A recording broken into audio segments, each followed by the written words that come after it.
Welcome to our commentary track. I'm Ben Bergeron, the director, writer, star, editor, producer, everything of these old Spider-Man fan films. And since I re-uploaded them, and there seemed to be a couple people who were curious about them, I figured why not do a commentary track since we can't leave the house anyway. And joining me, we have Graeme Hurtubise. Hi, I'm Graeme. Sorry for the audio quality. I don't have a good mic, so this is just the onboard mic on my computer.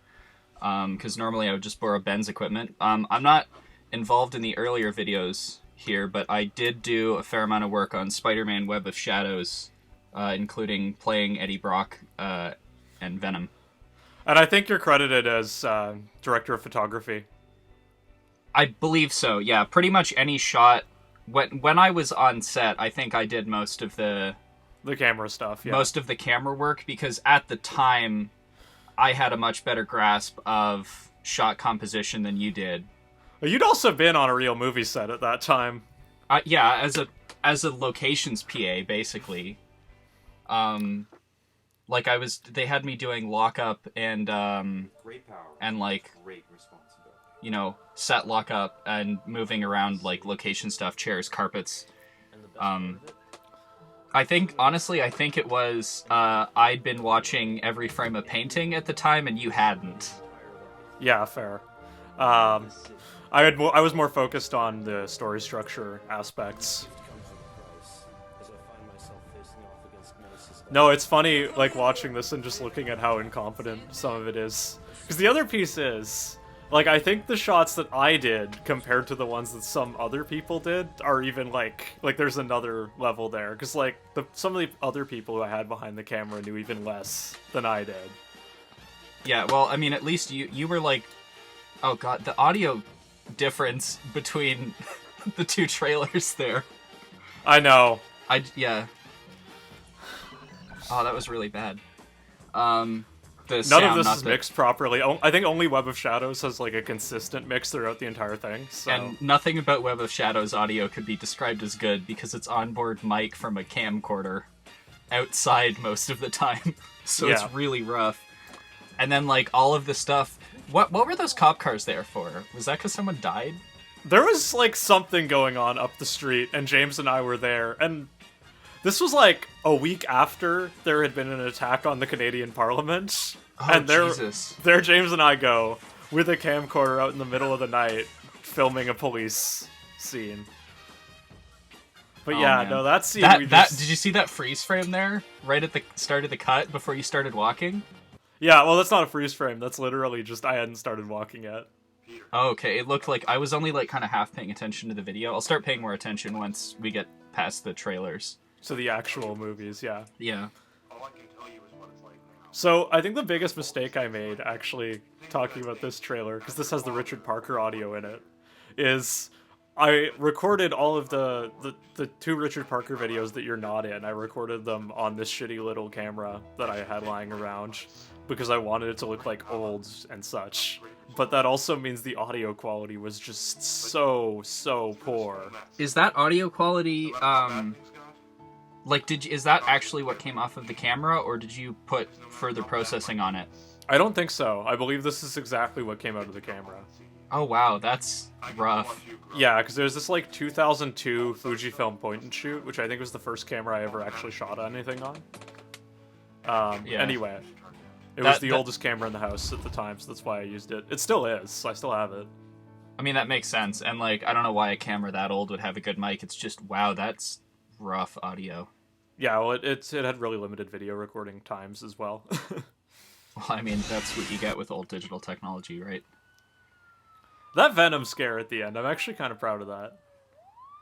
That was my first day of doing any work for your Spider-Man The funniest part is that was test footage. It was not planned to end up in the movie, because at the time, it was going to be Spider-Man Chapter 1. It was not going to feature Venom at all. Was Venom not supposed to be in your Spider-Man Chapter 1 movie? No, it was just going to be in Chapter 3. Because I was going to do 3 parts initially. And then, right. I totally forgot about that. And then you kind of just instead I opted to condensed do it. the Venom story intercut with origin flashbacks, so I could have, because I really wanted to do the origin. I really Oh wanted to god, do my Venom. acne. Did you see how bad my acne was when we shot that? That was awful. You know what's funny about watching the Web of Shadows trailers is you see there's all the CGI Spider-Mans in there, and that's because like literally 11th hour I went to the green screen in my school and reshot every single shot where Spider-Man's swinging with myself on the green screen to replace those CG effects. But those were gonna be in the movie. That was the plan. You can really tell here that I had sort of figured out that color grading was a thing, but I hadn't figured out anything about how to do it properly. Well, you also didn't have good software. Like, what was this edited on? Wondershare, which, I mean, no, I think the problem has a lot, like, it had basic brightness, contrast, saturation controls. So But that's not on the level of, like, color grading in Final Cut. No, but even then, like, you can tell this is straight from the camcorder, and it looks a lot better. And that camcorder really just does not have any kind of processing power for... Yeah, there's no space to color grade on the file. Anyway, movie's starting. So yeah, this is me and my dad. So young. This is I think I was 14 here. This is one of the first things we filmed. I remember actually we bought the Sony Handycam that these were all shot on because I really wanted to do this movie, and our house had been robbed like 3 months earlier, and the mini DV cam recorder that we'd previously used had been stolen. So the reason that I was shooting this on SD cards and not mini DV is actually pretty much just because our house got robbed. Holy shit.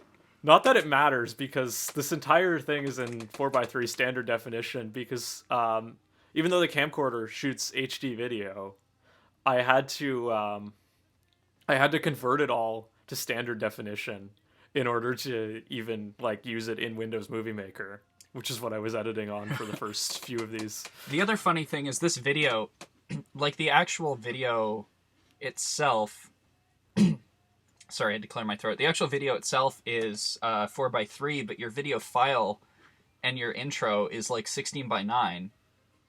With like the credits cover a 16:9 space, and you've got pillar boxing, but then there's also a very thin letterbox. So like I don't know what's going on with that. Neither do I. I'm not sure. I think I just didn't understand anything. Because like, look, these are widescreen stock clips that I used from Spider-Man 3 here. And now the letterboxing is gone, but it's still pillar boxed to 4:3. Here's a big shot of my butt. Yeah, so my dad's behind the camera here. You can tell we're using a cheap tripod because you can hear. Yeah, you can hear, and you can kind of see the jerky motion as the tripod keeps getting stuck. I will say that the one we got towards the end of Web of Shadows, that one's actually not a bad tripod. Like that one was pretty decent. Yeah, it's my main stills tripod now. That's quite the fall. And this is my brother who played Flash.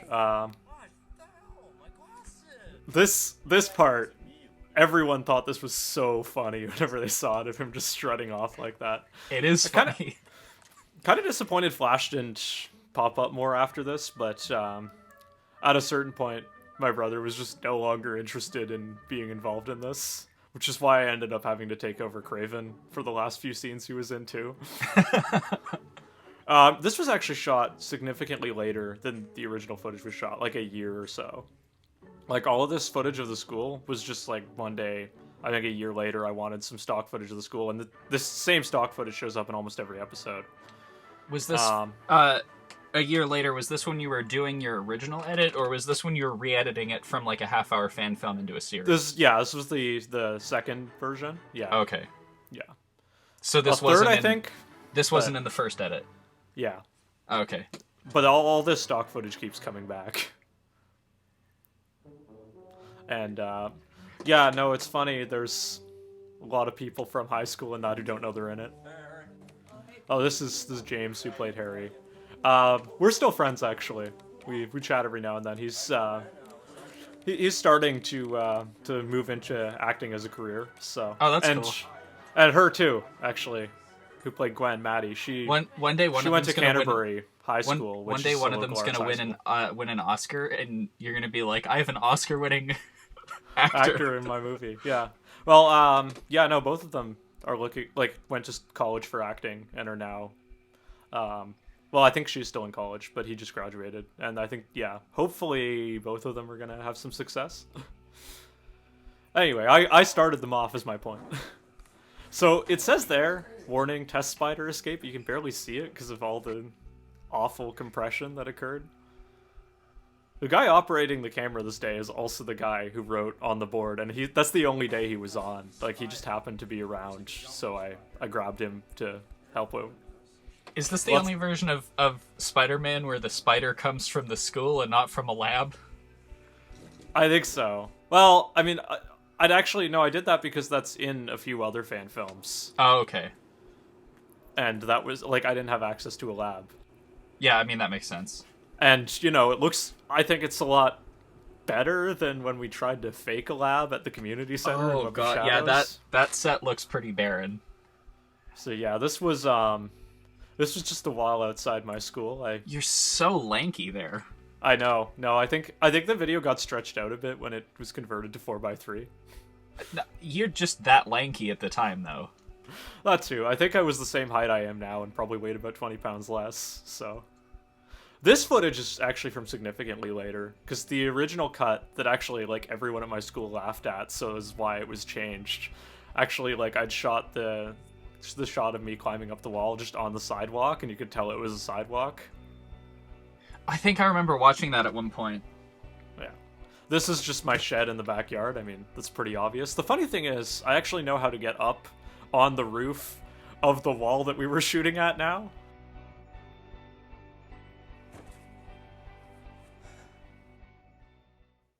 Imagine what I could do. This is me, this is before I figured out how to do voiceover, I think. So instead of, like, in later episodes, What was that zoom in? What was that zoom in? So my mom did the zoom and she missed. So she just, like, tilted up badly and she didn't want to do another take. So that's what we were left with. This was shot significantly later, too. A lot of this montage I did a lot later. There was the montage in the original was mostly just me drawing and, like, really bad pictures of the costume. So basically that weirdly edited montage from the original Spider-Man movie. Yeah, but worse. But yeah, but like made but by I high had some nice schooler Easter instead of by eggs in Sam there, Raimi. actually. Because what I had was the first costume design he comes up with is the Spider-Man Noir costume. And then he redesigns it as the 2099 costume, and then he redesigns it again as the classic Spider-Man. But all drawn by a 14-year-old. So there's only the one drawing in here now.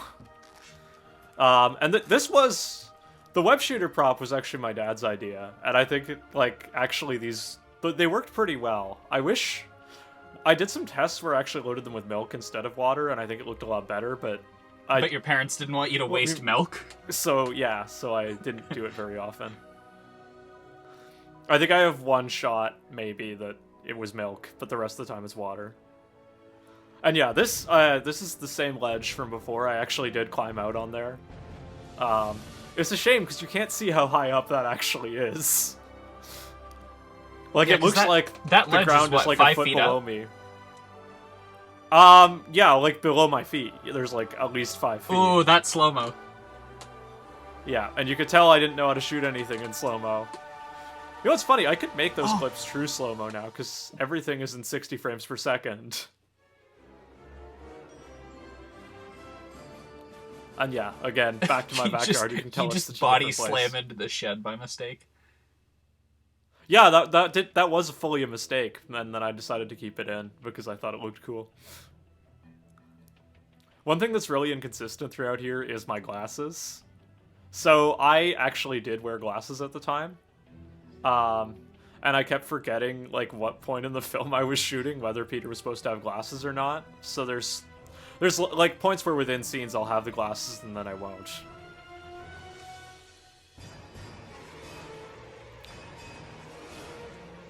Your audio mixing's such a mess. Yeah. So this is actually the winter suit mask, so this was added later as well. But I just wanted to have a scene, because initially he ordered the costume online. the way I had shot it. I have footage of that, but I decided to change it so he actually made it. Although you can tell this is clearly a different mask. How many different suits were in this series? About 4 or 5? Because there's the winter suit. I ended up mixing and matching like different components of different suits. Oh yeah, because you owned a couple different Spider-Man costumes. Yeah. And like depending on what the weather was like, I would wear different ones. That's actually that Coolpix camera that you see on the ledge there. That's what the Richard Parker scenes were shot on in Web of Shadows. No, it's not Coolpix, it's Fujifilm. But yeah, that's what they were shot on. Have you sped this footage up? Possibly. I think some of it's sped up, some of it's slowed down. You know, it looks bad. You know what's funny? I did so much research on like what's a good font for subtitles, and I still somehow ended up in Helvetica. Isn't that like the default font in Movie Maker? Yeah, well, I couldn't find any of the ones that that were recommended for subtitles in Movie Maker. And this is my dad as J. Jonah Jameson. He enjoyed this role a lot more than Uncle Ben. And yeah, I think it's funny watching it here because you could tell. I think he's playing it very Perry White, but then in the later episodes he gradually gets more and more over the top, and by the last one he's just like doing a J.K. Simmons impression. And yeah, he's wearing this wig. That's my mom's friend had lent me these 3 wigs: the brown wig, the black, this wig here, and the Craven wig, to make this movie. But I never ended up giving them back, and I still have them today. Is one of those wigs the one that we used for whatever Eddie Brock's father was called? Arthur Brock? Yeah. No, I think that's the Arthur Brock wig that my dad's wearing as J. Is that Jonah the Arthur Jameson. Brock wig? Yeah, I think so. I don't think you were wearing the Craven one. I think you were wearing this one. Oh yeah, because you wore a wig for. I also think it's really obvious that this is just also in my house. Yeah. These are my cousins, actually. They were visiting for a week, so I put them in the movie. But yeah, one thing that I thought was really original that I did was I had the burglar who kills Uncle Ben come from robbing the Daily Bugle. And I thought that was interesting, and like, why hadn't that been done before? So I was pretty proud of that one. And this is the worst shot scene in, I think, that was a cut. None of these cuts are smooth at all. Yeah, there's some. My mom shot everyone this. Just teleported. My mom shot this, and she didn't like push record half the time until it was too late. So that's why there's like random cuts in there, because like there's just not footage for the intervening period. And my shirt changes from when I see the police car to when I get home. Oh, and here's James. So James has been in so many of my movies. He's still in my movies now sometimes. James looks so young. I mean, you also look so young there, but yeah. What's funny is we'd done one movie together at camp prior to this as a joke. So this was the first time I'd sort of dragged him into serious acting for me. Anyway, he's in the rest of the series extensively. as like what, 5 or 6 different characters at least? Yeah. It's funny, he went from being the guy who tells me that Uncle Ben was killed to being the guy who does kill Uncle Ben eventually. So, oh yeah. Yeah. Because he's the burglar in the Web of Shadows flashbacks, isn't he? Yeah. So I had these water shoes that I actually think, like, I bought them for canoe camp, but I was also using them for this. But I lost them at some point. Why was Spider-Man wearing a headlamp on his dick? Oh, it's supposed to be the spider signal. But, like, he never actually uses it as the spider signal. So. And you're not wearing it in any of the other scenes. I know. No, eventually I had to get the camera belts instead. And that I thought worked out better. This is my cousin who, plays the burglar. And you can tell there's so many just bad cuts in this scene, because we shot everything from one angle. I like how as you said one angle, it cuts to the only other angle in the whole scene. Oh, and then I covered his face when I initially unmasked him, so we had to do another take where I was just holding his face. You're not even holding. You're like going right for the jugular in that second shot. Yeah. Oh my god, my acting is so bad here. You've just stuck a Halloween thing in your backyard. Yeah. So the funniest part is too when Craven buries Spider-Man alive, this very same gravestone also in my backyard is used. I didn't really try to differentiate it at all. I think we had 2 different Halloween tombstones too. Oh, you can see it wiggle as you get up because you bumped it. Yeah. The other one says vacancy on it, which is why I didn't use it, because it didn't look real enough, even though this one didn't look real either. Well, and One yeah, of Shadows, if my you mom have and I a actually choice, went to a graveyard and shot. So that was if you fun. have a choice between R.I.P. and vacancy, like R.I.P. one is of the better option. yeah, one of those could be a real tombstone if it didn't have like a bat on it, and the other one is a joke about zombies. Okay, here All we right, go. episode 2. Episode 2. Why do we need so much security for one little necklace? So I ended up One playing little the other necklace, guard he here. said, pointing at a bookshelf. This is so obviously my room too. I don't know why I thought anyone would fall for this.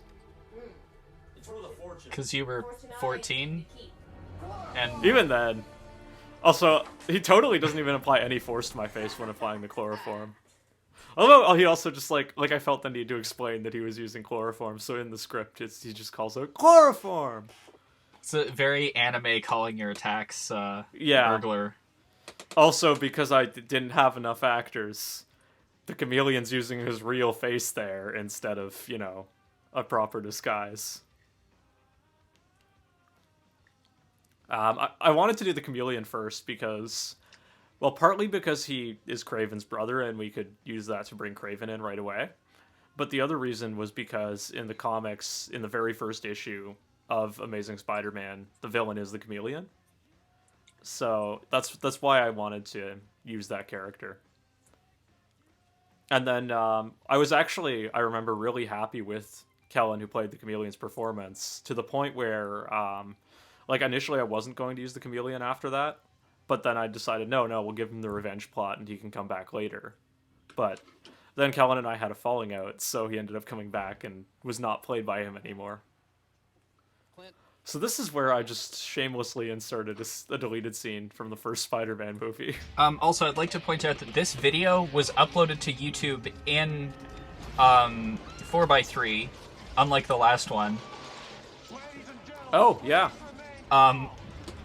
Which means that you have cropped this footage instead of putting in widescreen footage and then pillar boxing everything else. This may, because this was a trailer, so this may have actually been in 4:3. I may have grabbed the 4:3 television version of this. Oh, I'm because not sure. this is this is the Because it's from 2001. So that's the pre 9/11 Spider-Man trailer where he catches the plane between the guys- Twin Towers. yeah, so I just cut the Twin Towers and Tobey Maguire out of it and cut myself in. And it's so obvious. But it also there's no, and now the plane's flying. Why is it flying backwards now? Because I was pulling you with the web. Okay. Yeah. See, there's no clear shot of it getting hit by the web or stuck in the web. Yeah, fair enough. Honestly, I think he's creepy. Right So it looks like the helicopter just decided to go back. I think, in the original trailer, it does make sense. Because There's this a clear was the shot. last day we shot during the school year. This was the last day of school. And there were free drinks at the caf, so that's why we all have these juice drinks here. And that's Jessica in the background. She helped out a lot, actually. She was Maddie's friend. And she did a lot of the camera work for the school scenes. Who's that kid that just booked it past slapping their feet on the ground as hard as possible? She was going for the free drinks. So Kellen actually read out this, I had written this entire article and he read it out, but I cut it down because it was way too long. And then we cut from his reaction to my reaction, which I think is actually not half bad. Incompetent hero or dangerous menace? They didn't even get my name right. There's a hyphen in But it. I mean, my mistake was shooting that all handheld while I was in the shot. Yeah. Perfect. Your This was performance a in that shot different isn't terrible, though. Spider-Man mask that Kellen had, and the T-shirt was just a Spider-Man T-shirt that I had. Because the original plan was that when the Chameleon disguised himself as Spider-Man, he was also going to wear the same suit as me, but Kellen was a lot shorter than me, so that didn't really work out. Oh, he just didn't fit in the suit? Oh, here's the scene. Promise? Yeah. All right. Oh, yeah. So we had to do so many takes of this, because James kept saying, "Quash." Maybe it's you. Best line delivery ever. Maybe it's you! Now you're getting your girl. Shows a level of, Cause you're dumb. see, this behavior to me, like, this is how Peter Parker, that I know anyway, would act with the symbiote on, but, like, I think if I did another cut where I made it so he has the symbiote on when he's doing that, it would be okay, but I think, like, he's just such a dick in that scene. Yeah, see, the best part of that scene is just how much scenery is being chewed. It is reported My favorite Oh, this part is of the other best. is- That's the other best line delivery stole several thousand in this dollars whole from series. the Daily Bugle News. Ned Leeds reporting. captured the following footage. My Wait. favorite part, though, is that Ned Leeds and the Chameleon are just so obviously both the same guy. And also, obviously, in your bedroom. Yeah. They're in the same fucking room. Like, there's no attempt to hide it. Fill up the This footage is now 16 by 9 is one of three pillar boxed, stuck on top of a 4:3 video, giving it a letterbox, so I don't know. It's square now. It is unclear whether the two cases are It's, connected, but but one it's- thing I is think It's- I made the TV shots intentionally square. This isn't 1 by 1 square, though. It's 4 by 3. But it's letterboxed and pillar boxed, so you've just got a smaller 4:3 I video. can't believe somebody's running around dressed as me. Yeah, I don't know, man. I don't know. It does look like an intentional choice for the TV thing, but like you didn't Yeah. put like a TV pattern around it, so it just kind of ends up just looking weird. Here's my dad's third character. Good, now no one gets hurt this time. Nobody except you. Impossible. Please, call me by my real Impost cut. name. Yeah, I'm not sure why there's a cut there. It's bizarre. I feel like there's a decent chance you just like your camera ran out of memory or something mid shot. Yeah. Where'd he go? The smoke bomb there, that was... My cousin had an app on his phone to add action movie effects. So that's It actually what we shot that on. It looks half decent compared to most of the effects that have been done in this. This is the most awkward scene ever, because I didn't really know the lines that well. So I'm actually reading off the locker door there, you can tell. Yeah. The best part is when you're acting against people who like wanted to go into acting and not filmmaking. Yeah. Harry, wait! I think, for the action scenes, I think I actually did a decent job, because I enjoy doing stunt stuff. Yeah. Yeah. But like with line delivery. With dialogue, I'm not an actor. Spider-Man, you say? That's just a steak knife from our kitchen, I think. This is my brother as Craven. Me tell you, This was actually the last scene we shot with him as Craven. much longer. Because Shall be no match. we shot it out of order, and this was added. This was not in the original version. This was added after. So I dragged him back to play Craven for one shot at some point later, but I'd already reshot certain Cravens. I'd already shot certain Craven scenes with myself as Craven instead of him. I like how I felt the need to credit myself for every role that I played.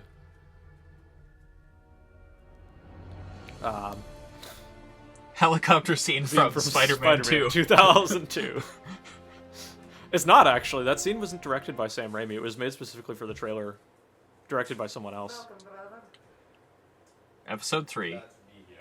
This Spider-Man of yours intrigues me. I love the masks on the Chameleon's wall, because it's like, why do any of those have a practical purpose at all? Yeah, what is that? A pirate, Darth Vader, like some Green ghost. Yeah, that's ghost not face. even the right ghost face. That's like a shitty knockoff ghost face. And the Green Goblin. Green Goblin's there too, even though he's not anywhere else. Very clever indeed, brother. What's that like white one That's a between? Santa beard. But at least, like, it makes sense he would have a fake white beard for one Yeah, it of makes his sense to have a disguises. beard. It makes doesn't more make sense than anything else that's up there. Yeah, what's Where's the chameleon trying to go with the Darth Vader mask? Is he trying to like sneak onto the Star Wars set or something? Yeah, no, like steal it's Lucasfilm's money? This Halloween disguise so that he can Steal break candy into Halloween from children. parties and steal candy. Yeah. You should make that movie where the chameleon just sneaks into a... He's like just trying to sneak into a Halloween party to steal candy. I mean, I think if I did another Spider-Man movie at this point, I'd want to intentionally... Because, like, Web of Shadows and this only marginally share continuity. I think I'd want to intentionally say all of that is canon, and, like, a lot of it comes up as having happened in the new one, if I were to do a new one. Just put like a Grant Morrison's Batman where it's like, Yeah, yes, yeah. all of this stuff that contradicts each other and makes no sense on its own is all canon. Yeah. And I think I'd try to get as many people back as possible. Like, there's certain people who probably wouldn't come back. Where's but... this CGI cityscape from? This is a really cool place. That was legit just something I found online and downloaded. Okay. Also, we're back to a 16:9 video, but it's pillar boxed. Also, this is so obviously also in the school and not a cafe. Parker, where the hell are you? And yeah. Why does your phone sound like a school bell? Yeah, I don't know. That was whatever sound effect I could find, because that was most of... Trashing everything. I want Because also, Movie Maker only has one audio track, so it was impossible to have music and sound effects at the same time. I'm so sorry. Mr. Jameson sending me out on the side. Yeah, it's okay. Do you think I like how they all just turn as like I'm. The girls in the background are just like Yeah, staring at the that's camera. Jessica again.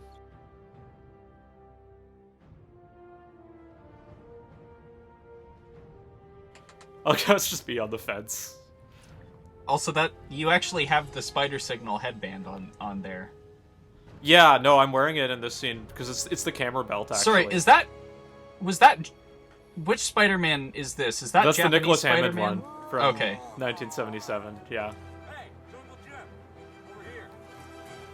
Spider-Man, I thought you might come. What? You expect me to be scared of some lunatic Tarzan? Hey, look, Oh, that's okay. the lab from Web of Shadows in the background. Oh yeah. No, that's this. There's most of the locations in all of these are within like a 3-block radius of my house. Well, yeah, because you didn't have a car at the time. Yeah. Well, I was also like, actually no. During most of these, I was old enough that I could have theoretically driven. I didn't drive though. Yeah, my brother liked this scene because he got to beat me up. It's funny actually. In every other scene with Craven, he's wearing black shorts, but in this fight, for whatever reason, he's got blue shorts. His black shorts were in the wash that day. Yeah, I guess. Probably. The action scenes I actually I spent time, I would go to the park and then like pretend to be both characters and sort of figure out what the choreography was going to be. And I think like that's what's almost competent in these early episodes is the action scenes, because I actually took the time to think through. Yeah, what I they would mean, be beyond like. the fact that they're all just like a bunch of 14 to 17-year-olds beating each other up in a park. Oh yeah, so the funny part here is the chameleon and like his not wanting to wear his mask anymore subplot. That was actually entirely because Kellen didn't like wearing that mask. Apparently it like really pushed up against his nose. What, the skull or the Spider-Man? The skull one? mask, yeah, because that was his mask that he provided. It's probably one of those like cheap plastic masks that just like squish your face. And yeah, my favorite part is how much Craven's Russian accent turns on and off. It was reported last night that the mysterious man who attacked Central Park escaped police custody. Yeah, so this scene, like many of the other ones where I'm the only actor in scene, was just shot all by myself because there was no way I could drag anyone else out to help.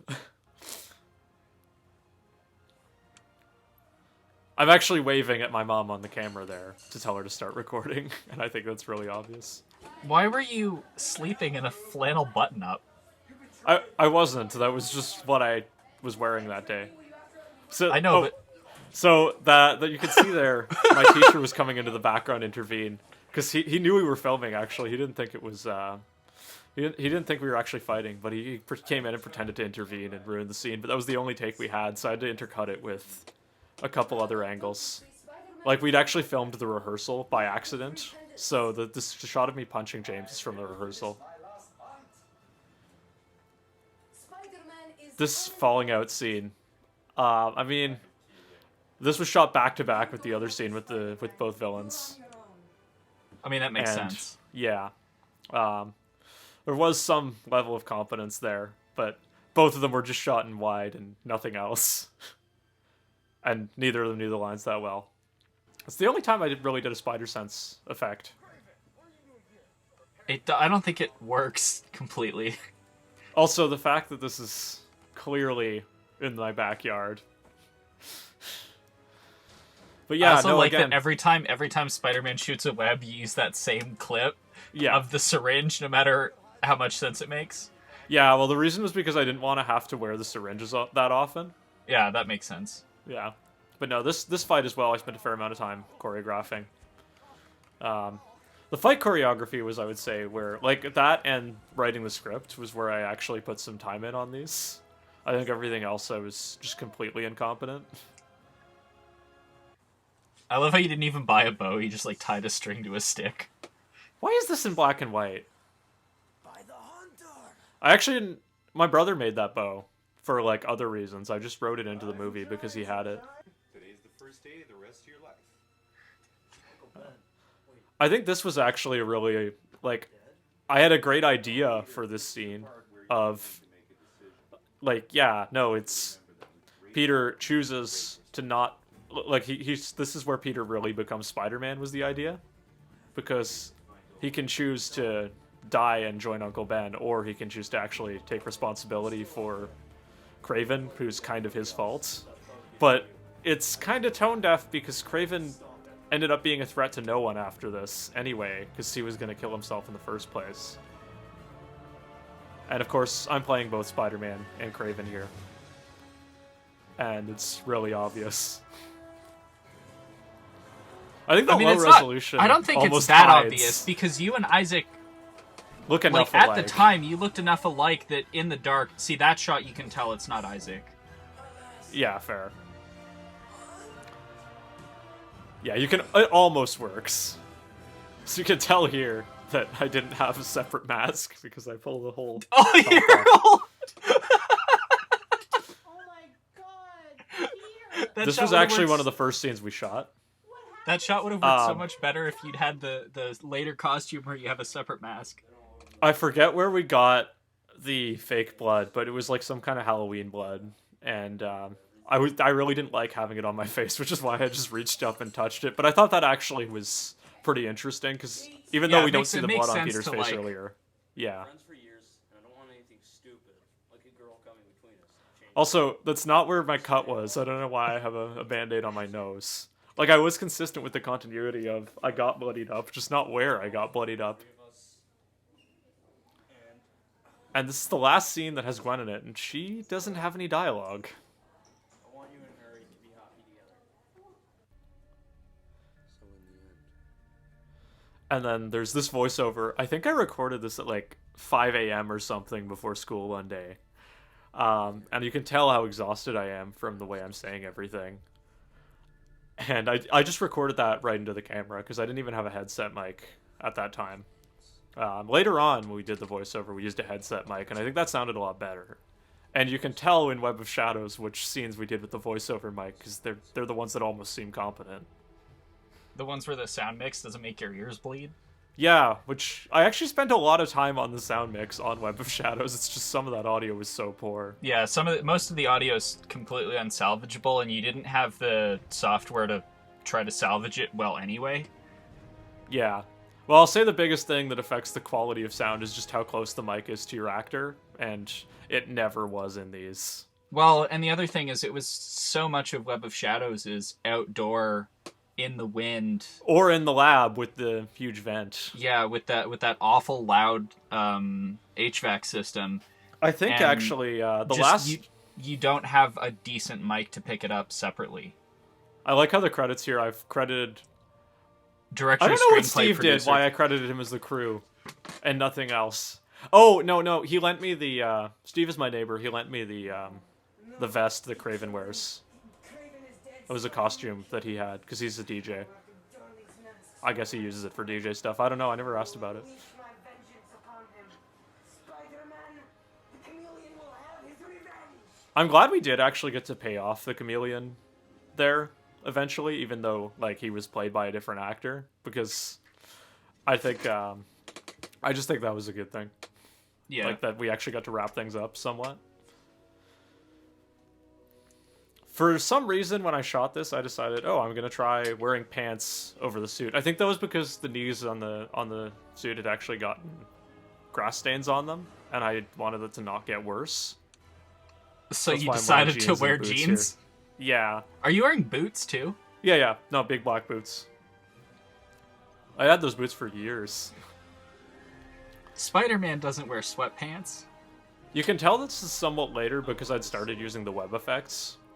Which I think episode 4, because it's an older video, doesn't actually have them. And knowing that every light in every window is somebody's entire life. The city, Yeah, and it's just my backyard. The jeans over the Spider-Man suit has that has like the same kind of look as the Peter B. Parker sweatpants Why did you call me? Fair. look from Spider-Verse, yeah. Spider-Verse. For some reason, this is in like a vertical aspect ratio. I'm not sure why this episode is. Sorry, this is episode 4. No, this does have the web effects. This always did. This was when I started using the web effects. Episode 4 has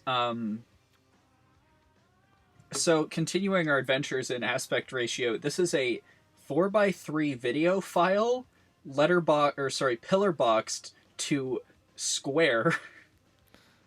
Yeah. Actually, I don't know if this is square. I think it's vertical. I think No, this is 3x4. To me, this looks like 1x1. Okay. I mean, I'm not sure, but I think that the file was actually in 4x3 weirdly, because the titles seem to go across 4x3. Yeah, the title is 4:3.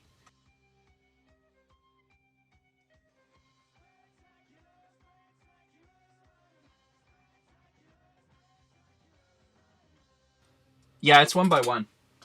Okay, interesting. I measured This it. is even more stretched because this was always stretched. Yeah. I never credited the guy who made that. I just found that picture on YouTube. Or, not YouTube, Google, but... And then, of course, we have another character, played by myself. Sandman? Cars, Or, No. oh, this guy? it's like a car thief. Yeah, just some random car thief. That's not That a- shot a- is there's a- inside!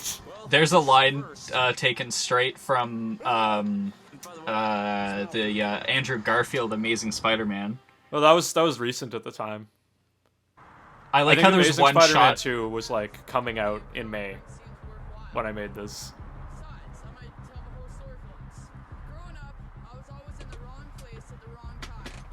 I like how James says that, and he's clearly, like, 13-year-old. I know. Like, he's like, growing up, I was always in the wrong place at the wrong time. You're still growing up. You're 13!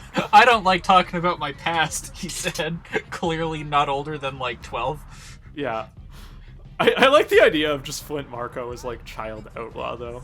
Though, I mean, I like how in the flashbacks he's Yeah. Thomas Hayden Church. These aren't even, like, I didn't even take the clips directly from Spider-Man 3. I took them from the trailer. Test site. I just happened to show up right when they were firing up the latest test. Something about the machine. I mean, I think Sandman just explaining his origin is actually totally fine, and I think was a good way to just quickly get us a villain. So I don't mind that aspect. I think there are some good story decisions in these, albeit not many. And, like, not executed as well as they could have been. I think as well as they could have been with the level of skill I had at the time. It's just that, like, if you had written this now, Oh yeah, you no, could have done a better job with the same ideas. absolutely, yeah. The classic student film cliche. I show the character waking up in the morning.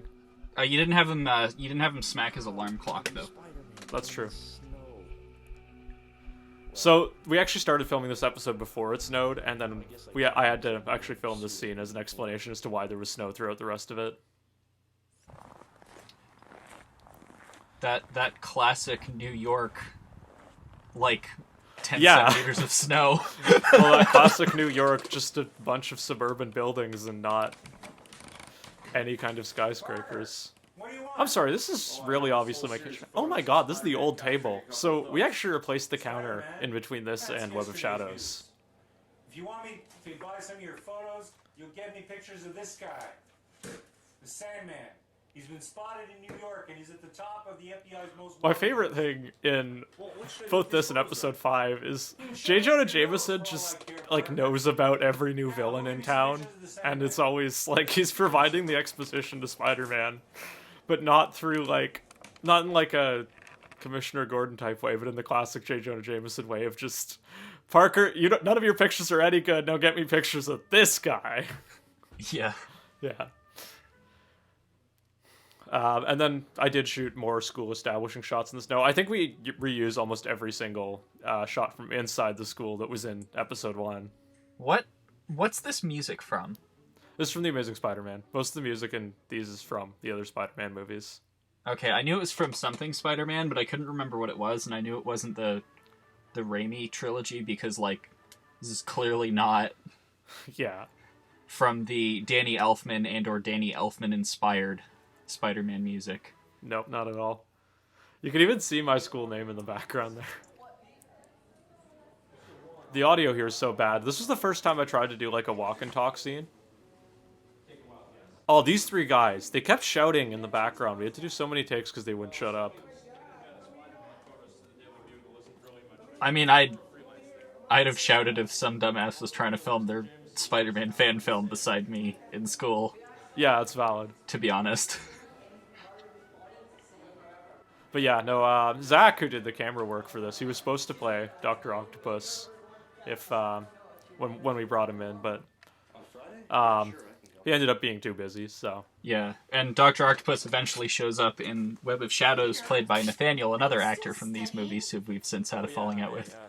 I didn't have a falling out with Zach. We just, like, drifted apart. Peter, No, but, relax. like, you're... You know, my friend Anna has this You know, Kellen. niece named Oh, Mary yeah. Jane. who stopped showing up. I was Although, told we didn't have to, like, work around with Mary Jane on Friday. Doc Ock because he never made a sequel. Yeah. Yeah. I have plans for Friday. I don't care. One thing I was, like, really excited about doing was the whole... Like, I wanted to really draw this out, too. But it was also kind of genius, I think, because I had trouble finding anyone to act in my movie, so I could do the love interest subplot with Mary Jane without having to actually bring her in by doing the classic comic thing where Aunt May keeps trying to set Peter up with her, but he never meets her. It'll be worth it. Yeah, that costume was actually, like, nowhere near warm enough for the day that we shot this. Doesn't look warm enough. Yeah. You just James look and like I you're were, wearing like- a Spider-Man shirt and a pair of snow pants Yeah. in the snow. So James and I, like, we shot half of this scene, and then it was too cold, so we went home, and then we came back out and shot it again, like an hour later after we'd warmed up. But that's why Sandman was wearing a coat, because it was so cold, and James didn't want to take his coat off. It's like iron. I think Sandman, for a no-budget Sandman, this wasn't half bad. Also, unintentionally, the hat he's wearing is in the style of Sandman's classic comic book hair, where it's like brown with the black stripes through it. But that was just the hat we had on the day.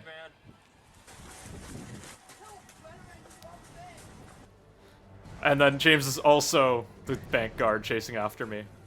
I would just like to point out that because of the video compression and the lack of, like, clear outlines around the eyes on the winter suit, it looks less like a Spider-Man mask and more like some kind of a horror movie creature. Yeah, valid. This suit pretty much, like, this mask at least is only in this episode. So this was the last one that was edited on Windows Movie Maker. After this, it was all in Wondershare, which at the very least offers a 16:9 aspect ratio. Maybe Movie Maker does, I just couldn't figure it out, I don't know. Well, at least one of the Movie Maker episodes was in 16:9, so... Was it?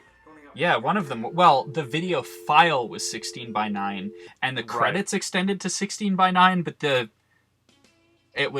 most of it was I don't know. just a pillar boxed file for some reason. And then, yeah, this is where I started experimenting with, like, non-Spider-Man music, and I was just taking whatever music I had on my computer. So this is... What's the name of this artist?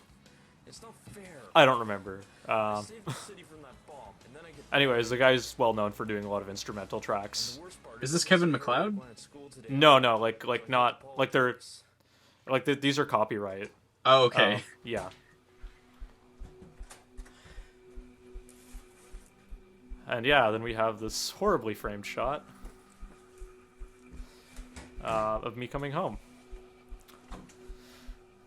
I like the. Are you sure the that's hat, your? Though. I kind of wish I'd used that more often. Are you sure that's your home and not the jewelry store? Don't you mean the Daily Bugle? That's not very nice. Mary Jane was looking forward to that all week. Right, sorry, I need to use the phone.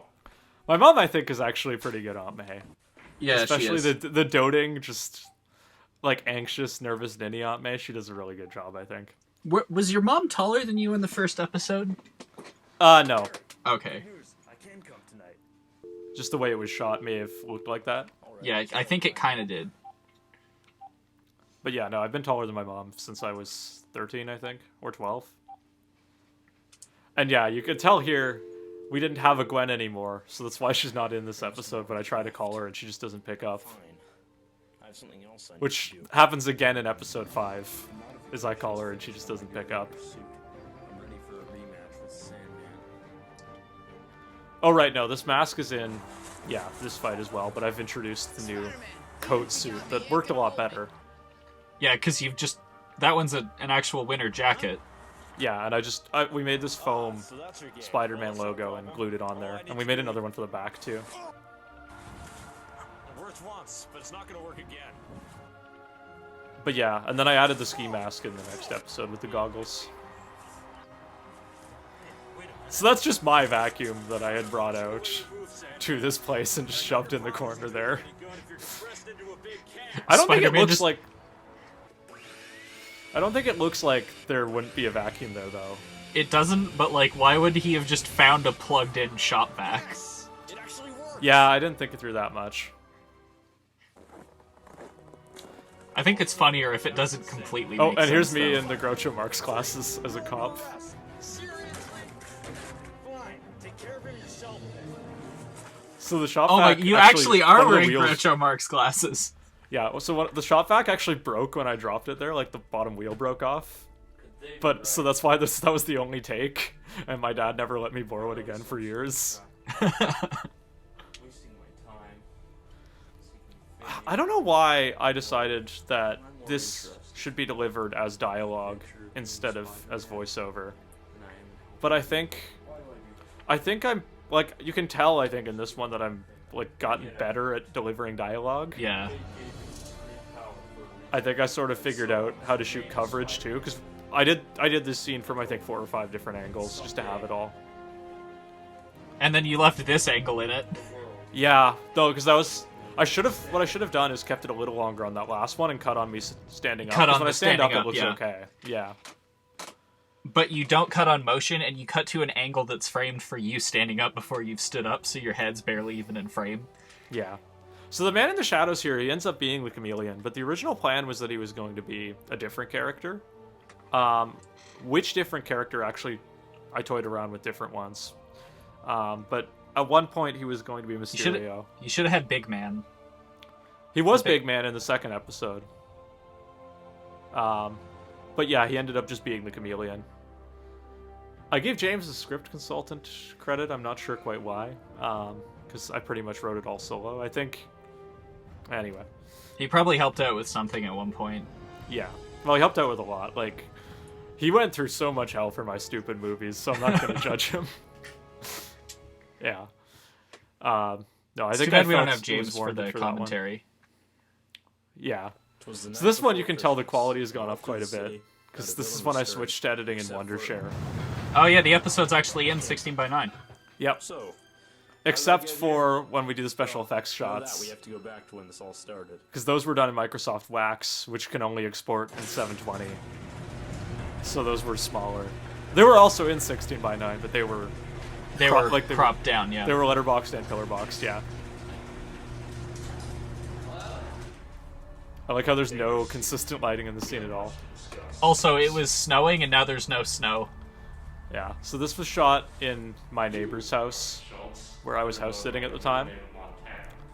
Because because they had a garage, and I thought, oh, that'd be cool to incorporate into the movie.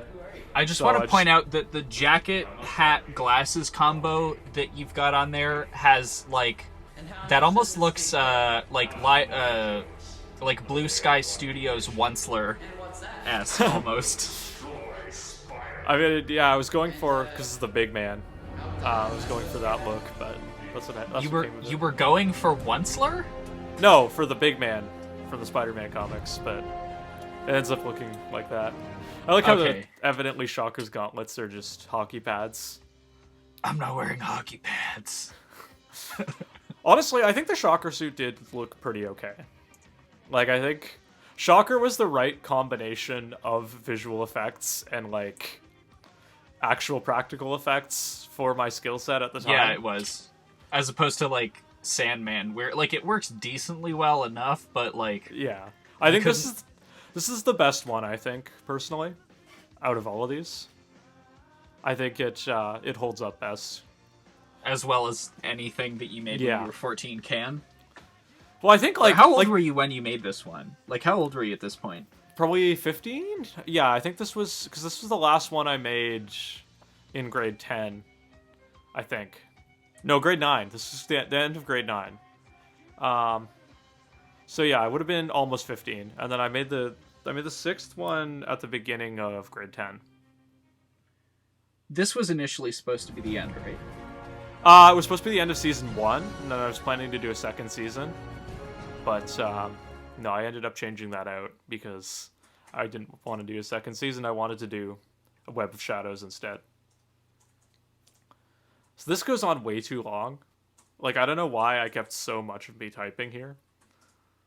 Probably should have been like 3 seconds, but no, it just keeps going and going. I think there's like 20 or 30 seconds of me typing. Is that a tub of bonkles in the corner there? Yep, that's Nice. my Bionicle there. Oh, man. See, I actually think like you can tell there's a competency in terms of like shooting coverage here too that wasn't there before. Yeah, there really is. There's like more. I never attempts used to do shot different lists cover on angles. these, but I started thinking through like actually showing everything That's all.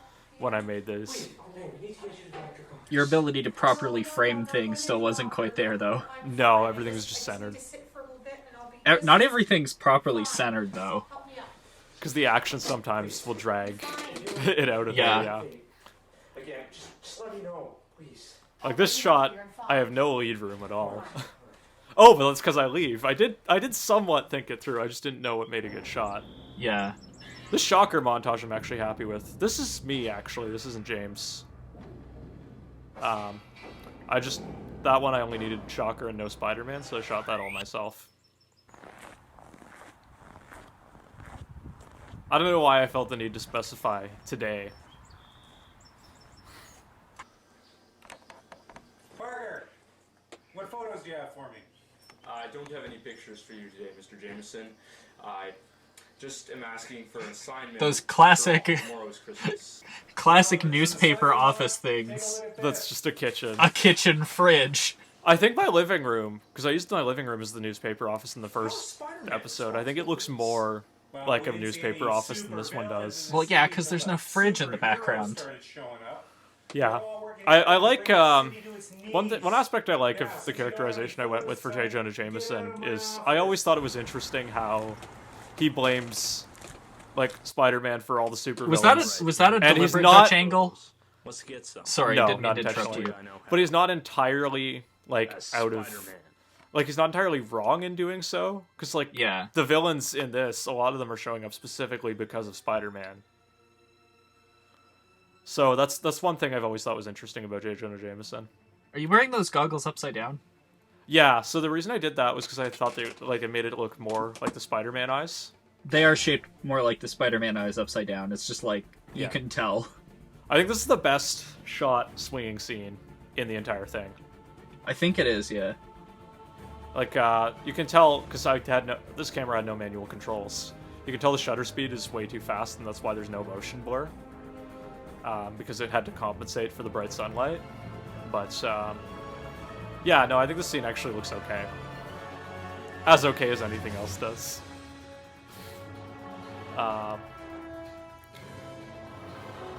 Yeah, no, like, I'm fairly impressed by what I was able to achieve with that.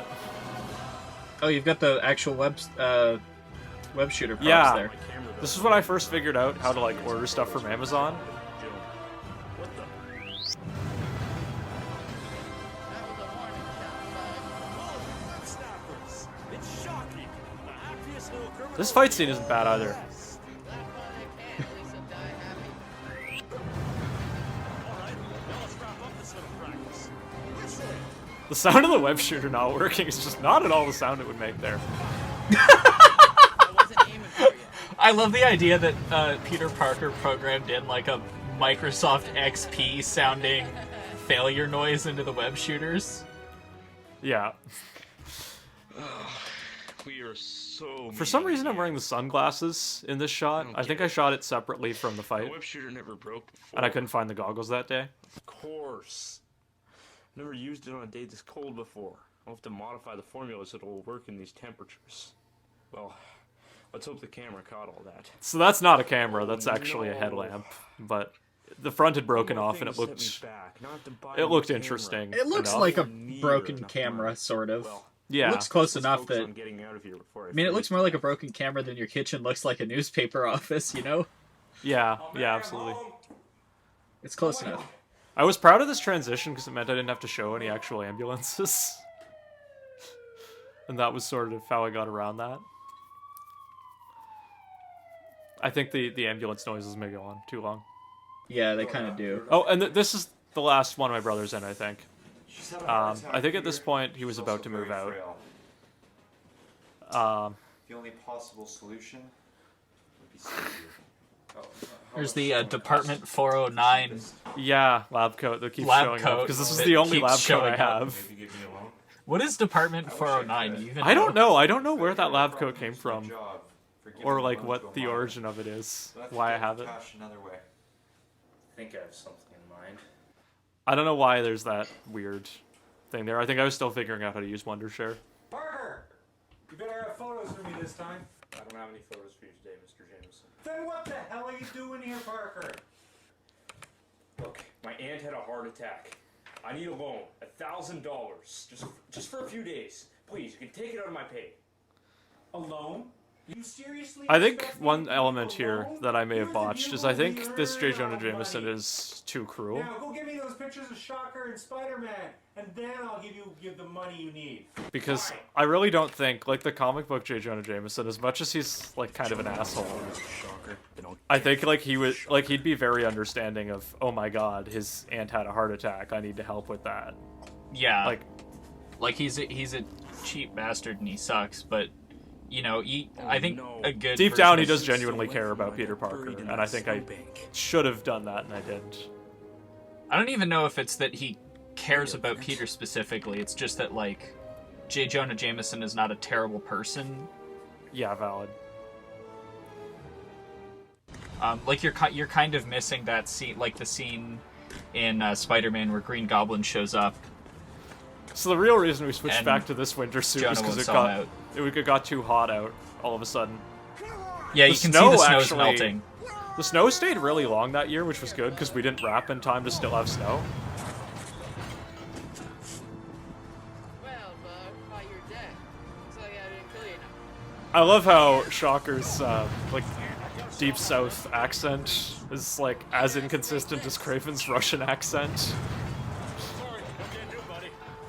This suit came with a lifetime warranty, and But I love really, the think little. it's fairly I love the well shot. little like outline around your VFX Yeah. overlays. All right, now who are you working for? He called himself Mr. Big. Yeah, the audio here just cut out because there was a really bad gust of wind, which is a shame because I think aside from the audio, it was actually pretty acceptable.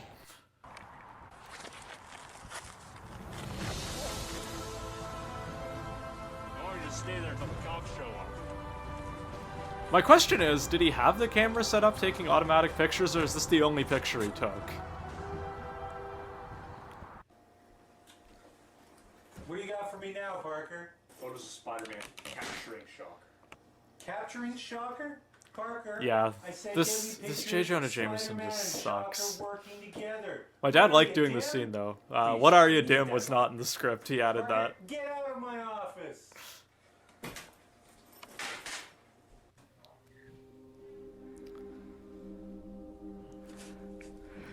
Shocker said he was working for somebody. This was called the supposed to set up a big conspiracy with that character. I guess it does, because that is paid off in the next episode. What, like a J. Jonah Jameson conspiracy? No, with the big man. Oh, with Shocker and Big Man, okay. Yeah, Of course. because he hired Found out Sandman who as well. Sandman's partner was. He could have been the So basically, Big the man Chameleon's who hired actually Shocker. technically, because This guy's been against he me does since turn out day to be the one. big man. Can't The find Chameleon him. is in pretty much every episode except the first Can I one, do? in some capacity.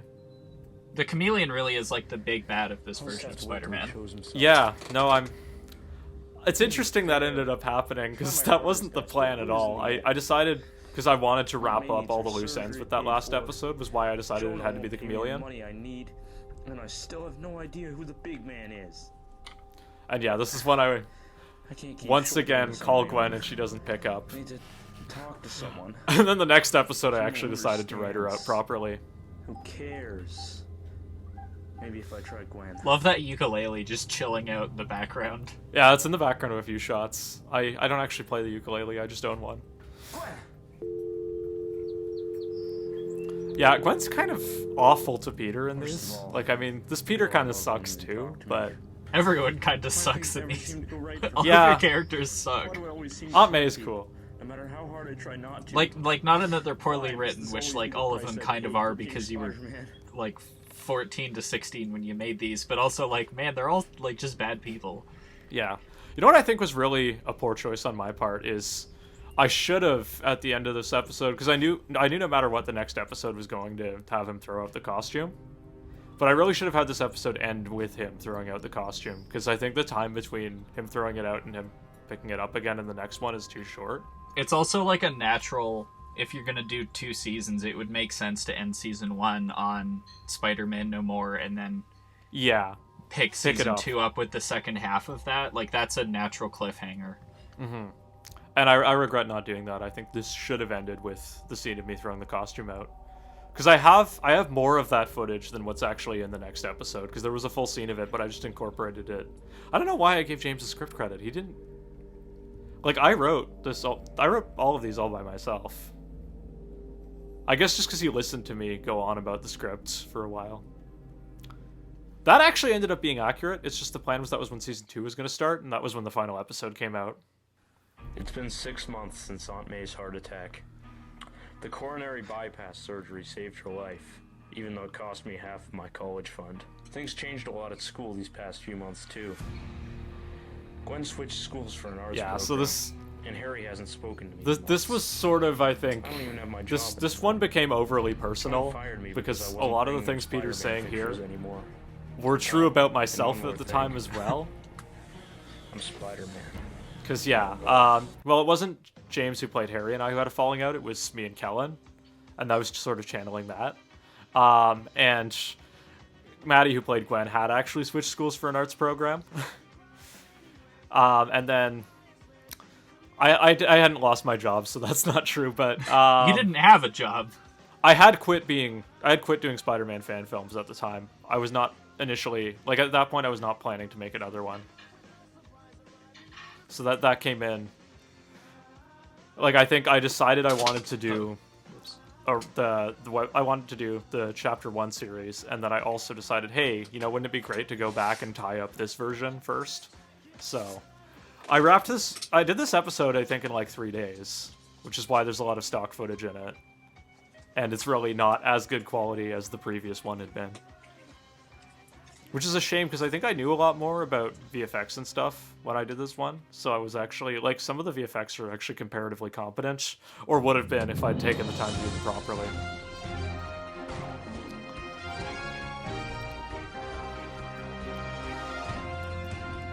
This news intro always goes on way too long. It does. Like it's competently done, but it goes on for so long. This is so obviously my room. Breaking news. We have just learned that a criminal calling himself the Big Man has taken control of the Daily Bugle building and is keeping hostages, including. It's also kind of a legendary tragedy newspaper that you've tycoon lost Daily J. Bugle Jonah News. Ned Jameson. Leeds reporting. The criminal Yeah. has issued a statement that he will be And the killing reason, one hostage the reason every I 10 say minutes legendary until the newspaper arrival tycoon J. Jonah of Jameson Spider-Man. is because my This implication is the was first that known like this mention is of the the Daily wall Bugle crawler broadcast since his building, disappearance and 6 J. months Jonah ago. Jameson had called The whole the city Daily seems to be Bugle asking the same broadcast building question. from the Daily Bugle Where newspaper is building Spider-Man? during the hostage situation, and said like, "Hey, make sure you say this about me in your report." Things like that on the television. It's terrifying. Yeah, man, I think I'm just gonna go to my. They shouldn't have news on the television. Yeah, It's no, ter- I'm based such a word. How can I do this Actually, again? I like know how, what? After all these presumably, years, I've given up. I have quit They being shouldn't Spider-Man become for like Spider-Man, 4 or 5 months, It doesn't but I've just matter. had the costume in the People are trash the whole danger, and time. they need me. Even if this Like, is it the never last time left I the wear this trash costume, bin. I never made any I attempt need to hide it. Spider-Man. You just never took out the trash. Also, What the hell do you think you're doing? You really think the people at this newspaper will put up and with this is me. I don't think. These were shot completely separately. Like, all 3 of these close-ups were shot completely separately. Yeah, I can tell because from this angle, None of the guess- eye lines match. none of the eye lines match. There's like a shot where clearly someone should be in a shot, but they're not. I like how the big man's wearing the Spider-Man goggles. Sure, my fist, your face. You've won this round, Spider-Man, but we'll meet again. I don't know why I used a smoke bomb clip from that other episode instead of just He putting got together a away. new one. What But was that thing he said about us meeting again? Yeah, it's As like far as I clearly know, a different the room first in place your I met house. him was here. I mean, as a last scene for J. Jonah Jameson, I think that kind of works, where he's just got his face covered What in could he have webbing. possibly meant by that? Wait a minute. Yeah, The Amazing Spider-Man 2 had just come out when I did can this, so really there's a lot of use music smoke from bombs that as in well. this. And I bet he's Including had the a score to electro settle theme. with me since I defeated him. Oh no, He must have been the big man all along. the electro theme with the first place rapping. I met him was the Draper Yeah, Avenue that's in here. jewelry store. That place closed down after his robbery last Oh, year, that movie. and it's been deserted ever since. He must be there. This is a jewelry store, apparently, yet we see guitar amps in the background. Was this? You had me reshoot a scene Similar to this, yes. similar to this at one point, I think, but we never ended up using it. Sorry, Bob, No. but you brought your defeat on yourself. And also, I was like, gonna- I wasn't. I was gonna do a whole new cut with a new chameleon actor, but I never got around to it. What? Yeah, but like it was me that you wanted to do the chameleon, and I wasn't trying. Liar! Yeah. I feel like my revenge! I like how you can see my Wii sensor bar there emitting the ultraviolet light. You can tell it's a crappy camera because it picks up the UV. And my Russian accent is maybe the worst one in the whole thing. It's also a different skull mask. Yeah, well, because the one that we had used before belonged to Kellen. Yeah. So I had to use Listen to me. the one I had instead. Craven killed himself. Did he? Or are you lying? I mean, I think there's an World is full of interesting, men like, like you. semi-theme in here about Spider-Man creating so large, all of the worst Leaving villains. so little for the rest of us. Because, like, really, But there's one thing you can all never of the take villains away in this from are me. created because of What? Spider-Man's actions. And it's like, Honor. I guess the theme of whether or not Don't he do actually it. does any good. Goodbye. Man, that gun sound effect is ridiculous.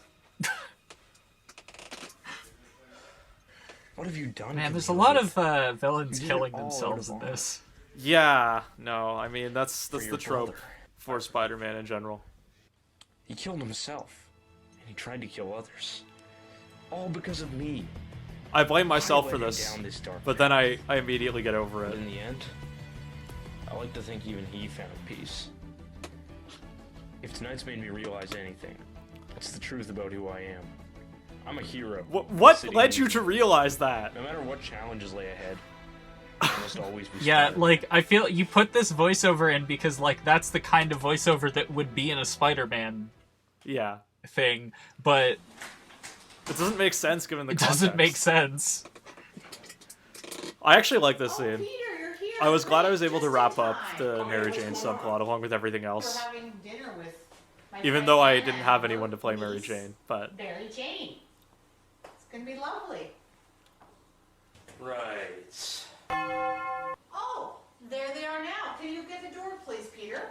That's not what a doorbell sounds like. It's really not. I was using the stock sound effects in Wondershare because I hadn't figured out how to add my own effects yet. You could have just recorded your own doorbell. You're Mary Jane Watson? No, but the problem was adding my own sound effects. There was only one audio track in Wondershare for like your own sounds, and then there was a second audio track for the sounds that were built into the editor. Yeah, but you could have just had someone ring the doorbell. But no, because I thought I was for some reason it was like some issue with I think I do have music in that scene. It's just barely audible.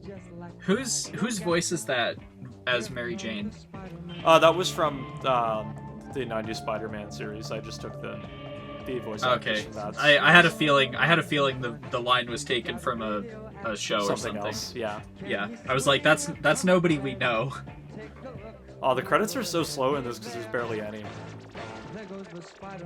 But yeah, no. I mean, as it is, I wrapped up every single credit on this is you or your parents. Yeah. And 4 of them are you. Yeah.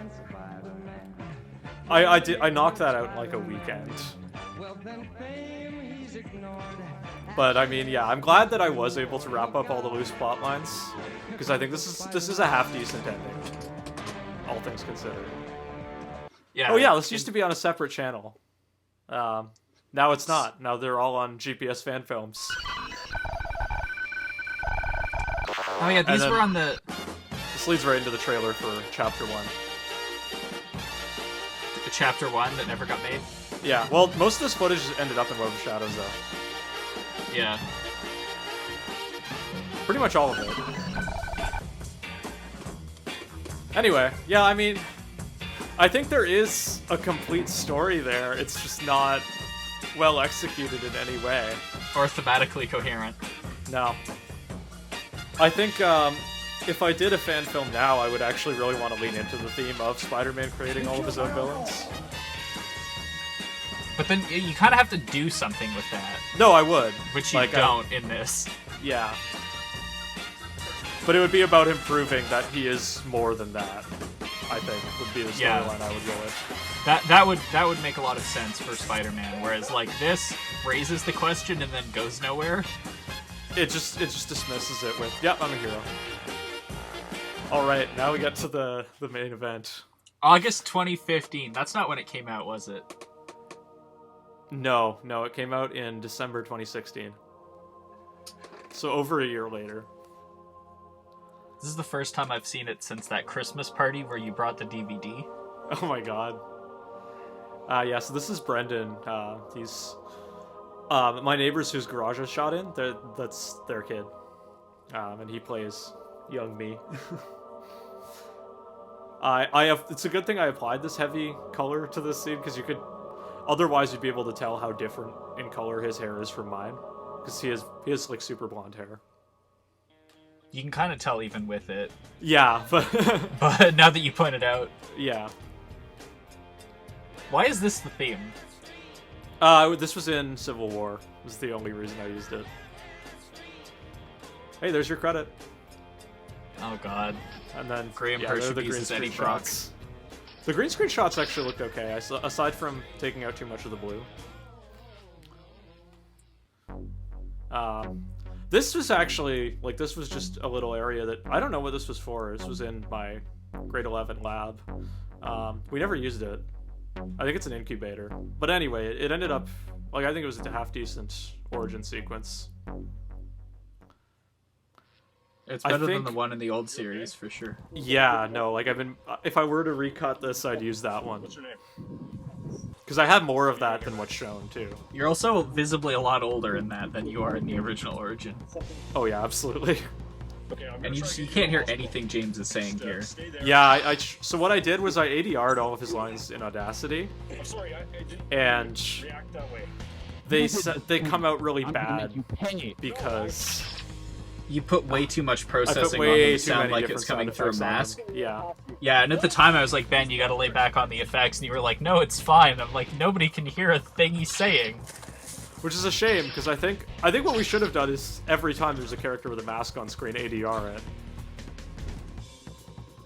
got your name, Spider-Man. Now I've come up with one of my own. So that was wrong with actually this frame rate. the reason I say Electro might be taken in terms of names is because what I was referencing there is the 1940s Marvel villain Electro, who's a robot, and I wanted to establish that, like, yeah, that does exist in this universe. That's such a weird, like, bizarre reference that nobody would ever get, though. I know, yeah. You got lucky this time, Spider-Man. Absolutely. What will we get? That Electro is in, like, he's become somewhat more known now just for having the same name as Electro. Yeah, this scene, I think, is actually pretty good. But aside from the heavy color grade. One thing I tried to do was get this really, like, saturated What was that comic book color look grade? for all the Spider-Man scenes. Sometimes it works and sometimes it doesn't. And then for all the Peter Parker scenes, it was sort of washed out, which I think was not a great decision. I think it's just that you took it too far and you didn't quite know how to execute it the way you wanted. Because there is an idea also, this there, camera it's just looks not done well. best when you don't do anything to the footage. Like, it's not designed to have any kind of grading done to it. These prop glasses were kind of cool, I think. 50 weeks ago. Why wouldn't you give the time in months, Ben? There was I think mostly I was just trying to establish that it was later than the previous one and where it fit in the timeline, which I think was dumb, but yeah, and then fixing the web shooters. This actually looks half decent, I think.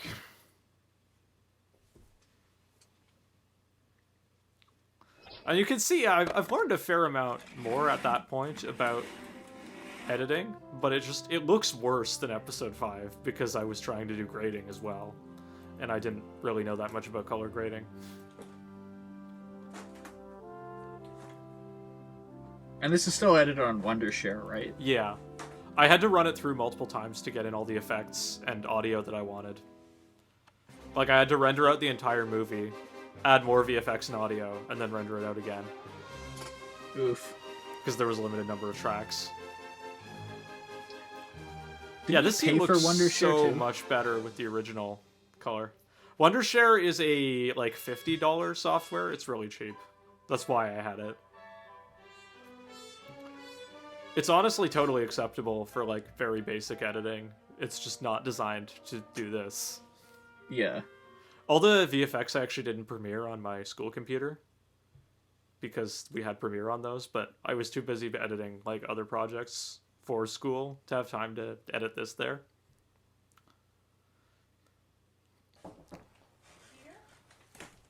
And this I set up 2 cameras and ran it, basically. Oh, this is the point where you had the point and shoot and the DSLR, right? The point and shoot and the camcorder, yeah.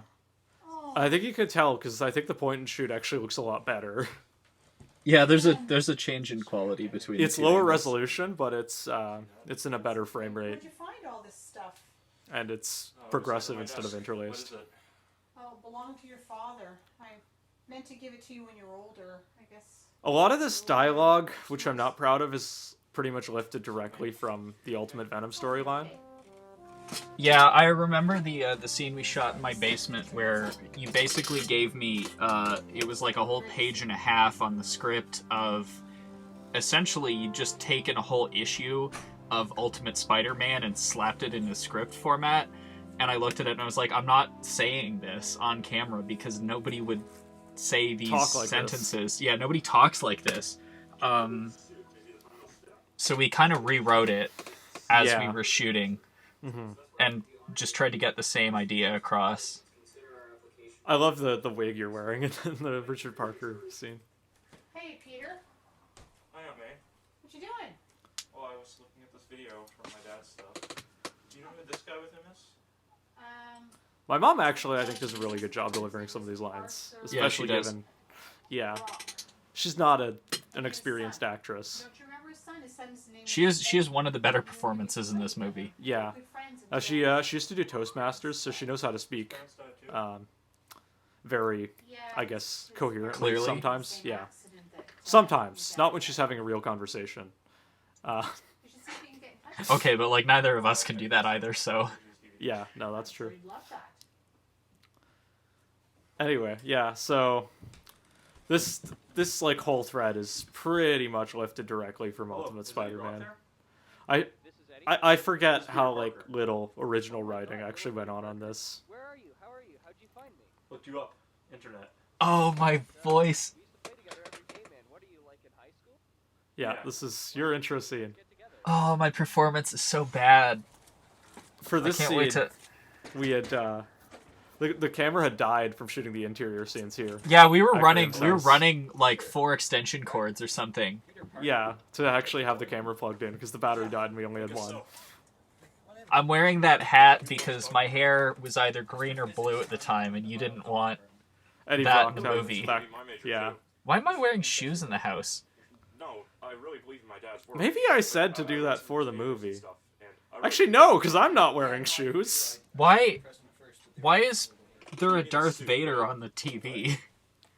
I think that was just a thing you had. I think you actually intentionally I think that was put a that deliberate. there so it would be in That the was a movie. deliberate choice on my part, but I don't know why, and I also don't know why I have like a slipper on the couch and one on the floor. Everything it needs to function. Everything it needs to fight off any disease. To stave off cancer. What the suit does is it helps the body help itself.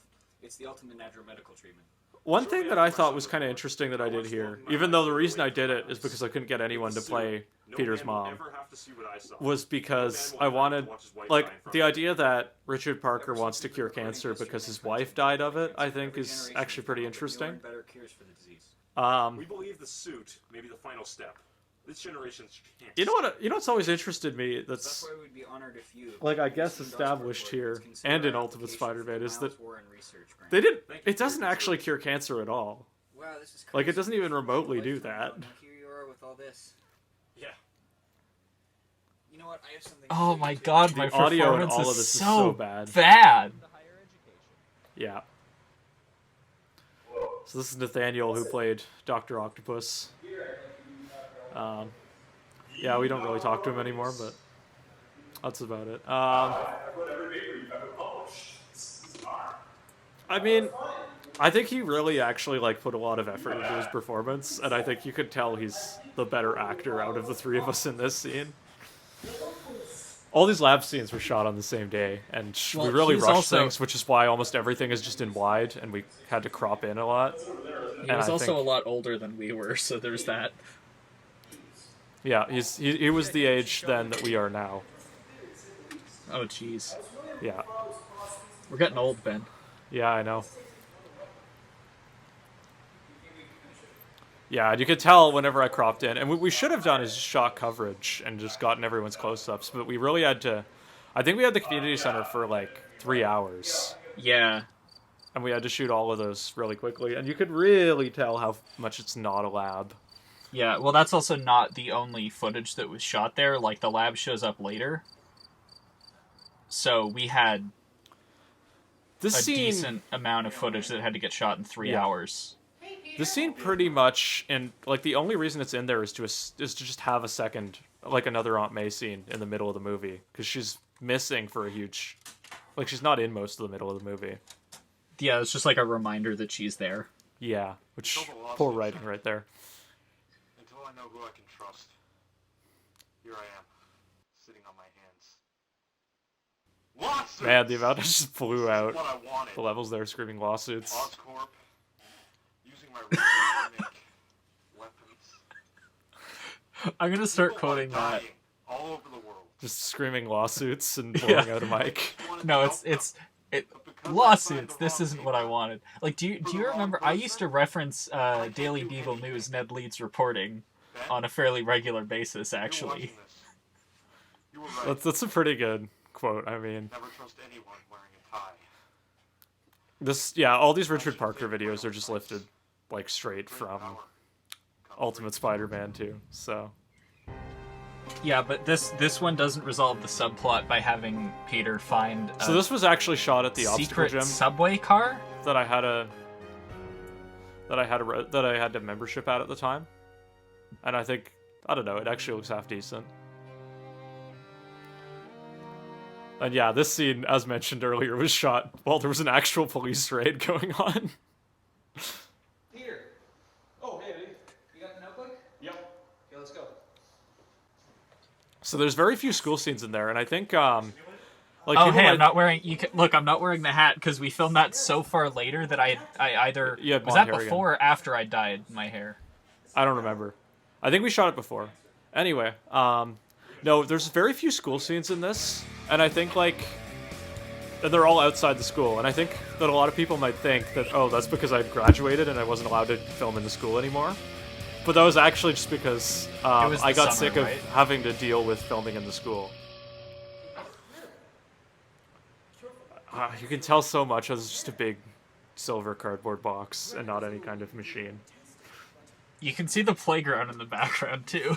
Like Yeah, there's a no, play this looks structure so out the bad. window. I think faking the lab was a mistake. I think, like, you could almost just completely remove the lab and the story would be way better. Wasn't that like brownie dough or something? It was fudge, but without any sugar in it, so it was really gross. Oh yeah, because like didn't we eat some of it on set? Yeah. And it it was really- just like this super awful bitter. pasty bitter fudge. Yeah. This scene, I think you can tell that I actually had the time to like put some thought into the angles and such, because I think the scene is actually pretty well shot. Like every movement is pretty deliberate, and on every cut too. Like I think this is one of my favorite scenes in the movie. Oh, what's funny though, the shot where it pans away from me in the bed to the laundry hamper, I'm not actually in the bed there. Yeah, you're behind the camera, right? Yeah, so I put the wig on a styrofoam fake head, and then I put that under the blanket, and I put a pillow under it for the body. And you can't tell, I think it looks okay. This was actually the very first thing we shot together. This was just supposed to be test footage, but I actually kind of liked it, so it ended up in the movie. It's so blown out that instead of us fighting on the snow, most of the shots look like we're just in a void. Well, that was intentional, though. I did that so that it would Okay. look like it was a dream sequence. And I think that actually, like, that looks pretty good for most of the shots. Except for the ones where you can see the trees in the background. But yeah, I think that actually had a half-decent, like, visual style to it. I think some of the stuff I did with the symbiote visually almost works. What's going on? I didn't really know how to make day scenes look like night then, so I just applied a big vignette effect around the whole frame. And made it black and white. It's not black and white, actually. It's just really low saturation. See, Like, there is a bit of color there. the proper way to go day for night, if you're going for like classic shitty day for night look, is just slap a blue filter on it. I think the big mistake we made here was we shot a lot of low-light scenes, and the camera really wasn't built for that at all. Like, I think that's part of why episode 5 looks a lot better, is because it's all shot in the daytime. Yeah, none of these cameras could do low light. Yeah. Man, the amount that this being a separate day has no bearing on the plot. Like, you could compress this all into a single day with the black suit, and I think it wouldn't matter. Then that means they were wrong. Not exactly, though it appears the suit does affect the body, just both physically and emotionally. What do you mean emotionally? The exposed cell structure seem to show. This is where I guess Doc Ock explains that it doesn't actually work as a cure for cancer, particularly aggression. but the scene is just so bad. This is some of the best audio out of the lab scenes because we're a lot closer to the camera. I think also because the camera's in like the second room, it's kind of like there was like a kitchen off the main room. Yeah, yeah. And the camera, I think, is in the kitchen in this scene. So it's capturing better audio. Well, it's further away from the air vents for the AC. And there's more. There's more space. I guess that's not. Like, it's not so echoey. There's less echoey dead space with a bunch of Yeah. air vents clogging up the sound here. Man, this whole endeavor was like such a swing and a What if the miss. suit is affecting me more than I thought? What would it make me become? I love that huge halo around Spider-Man. That's a vignette again because I wanted it to look like night. I think what we really should have just because I was like, oh, it's gonna be dark for the fight scenes and stuff, but I think we really should have just set everything during the day. Like, you can barely even see Electro there. I'm not turning off. I can't see him on my screen. Yeah, no, when James and I shot Normally this... I'd make some kind of joke about how much these suits cost. But I kind of got this one. It was free. so dark. Like what actually was recorded on the camera was pitch black. Wow. But I'm glad you saw that too, because I don't think what I anybody else did would believe me. was I actually I turned the contrast all the way up my regards on to these the clips, boys and then you could just barely see stuff. But on set, every single thing was just completely black. No, not this time. Like there was, because we used no lighting, of course. Yeah. That pole had just, like, that was in the tennis court. I don't know why it was there, but I was like, oh, this will be a great prop. What am I doing? I'm not a murderer. I can't. No. I almost did something terrible there. What's happening to me? And yeah, this was shot the same day, all these shots of me on top of the building. And that's the building that I was climbing in the first one. I have to get it off. But is that your school or is that a different building? Yeah. So this was a church that my scout group met at, and I just grabbed an establishing shot of that.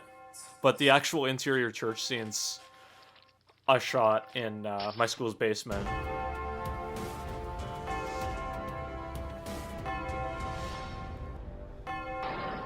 And I think this looks okay almost, or it would if, you know, we had lighting. Yeah. Well, also the bell sound, it just like cuts off instead of trailing out properly. Yeah. So that doesn't help. This flashback, man, it actually looked a lot better on the day before I just threw all this crappy color grading on it. And you can tell looking at the trailer. Yeah. None of the stuff in the trailer was color graded, and it all looks a lot better. Also, this parking garage was supposed to be where the Spider-Man Venom fight at the end of the movie took place. When we got there, it was under construction, and we decided to just film anyway, so we shot in the parking lot underneath it. Well, what happened was we got there and it was closed for construction, and like there was like temporary pillars and like holes in the ground, and just, it would have been a torn cool up location. asphalt. It just also would have been it would have looked super unbelievably cool. dangerous. And we got there and you were like, "This looks really cool. We're shooting in it." And I was like, "No, we're not. This is not safe. Like if we go in here and try to shoot our dumbass unchoreographed fight scene, someone's going to get seriously hurt or die." I had done choreography for that fight scene, but we ended up throwing it out because we couldn't use the location. Yeah, but I didn't know the choreography super well. Yeah, because we hadn't gone over it. Yeah, I was like, we're not... Well, we would have had to throw the choreography out anyway because we had a different, like, the location had changed, basically. Yeah. I liked, actually, the concept here of, like, Peter destroying Eddie's life is... Like, he's the classic villain who Spider-Man does that to, but, like, again, him creating his own villain. Like, that's always been really interesting to me, and that's why I always wanted to lean into that. But I think it's barely developed, because we don't really get much insight on Eddie in this. Yeah, we really don't. The other thing is that the way we wanted to do Eddie in this is more of like an actual former friend Peter had, who like was a good person before he becomes Venom. Yeah, more like what they did in Spectacular Spider-Man. But the dialogue yeah. is so much lifted verbatim from Ultimate Spider-Man, where Eddie Brock is just such a douchebag. Yeah. That it doesn't work. This is, I think, the best scene. Yeah, no, it's genuinely a little, like, spooky, I think. Because we know Eddie is Venom, Peter doesn't. Peter knows Eddie is, like, up to something. He doesn't know what yet. Though I think you're way too slim to be a suitably intimidating Eddie Brock here. Yeah, I think now we would make a better Peter and Eddie. Yeah, because you're still pretty lanky, but I've put on a decent amount of weight since then. Both in terms of like I'm more broad-shouldered, I'm a bit more muscular, but also like, you know. Yeah, I got a gut. The audio here is mostly dubbed over, and I think it actually sounds a lot better. Like, we only did a little bit of processing on the Venom voice because I wanted it to sound like two voices, Eddie's and the symbiotes. And I think that actually sounded okay. And this fight, actually, we kept most of the choreography, and I think it shows. Yeah, it's just you can't really see what's going on because it's so dark. The punch effects are way too loud. The other problem is that during this scene, I'm wearing a mask, like a hoodie with a full face mask with eye holes, and then a rubber mask over it, so I can't see. Yeah. Because the eye holes didn't line up properly. The eye holes didn't line up very well. Oh no, I thought with this mask you had the hood open. We eventually realized that we could make that work, but I think in this scene I was still wearing the hood and the mask. Okay, so it must have been later that night when we shot the other fight. Yeah. Even then, the eye holes on that rubber mask are so small and so like poorly placed that if you move your head or the mask jiggles, you lose basically any usable vision. Yeah, absolutely. And all you can see is like one weird angle that's not useful if you're trying to do anything. So initially, in this scene, Eddie was going to have kidnapped Mary Jane because she was going to be in this movie, but instead, I don't know what actual threat he's posing here. It had to be here. I think the idea was like, finish it now, coward. Yeah, I guess. But like, was he threatening Aunt May? Because it really doesn't come across that way. I think, yeah, this fight just looks so bad because we couldn't use the location and we had to pretty much improv what everything else was. Yeah, you can here's see... the shot. Here's the shot. What shot? Oh, the one where you tackle me from behind? Yeah. We did a take of that where I did that without warning. And Ben like picked me up and just threw me to the ground, and it would have looked really good. But we weren't rolling. But he wasn't rolling. He threw me to the ground so many times that night, just like full-on chase, and then he would just grab me and like chuck me to the ground, and I can't like catch myself going down. Like we did have fun doing this. Yeah, but you also like beat the crap out of me while I couldn't see. It's not too late, Eddie. This doesn't. We can stop this. How are those bars supposed to make the right frequency sound as like the same as a bell? It doesn't make any sense. Yeah, no, it doesn't. But I mean, hey, the fact like we had to re-improvise because initially it was going to be the fence that was up in that parking garage. That's actually like a chain link fence and would make that sound.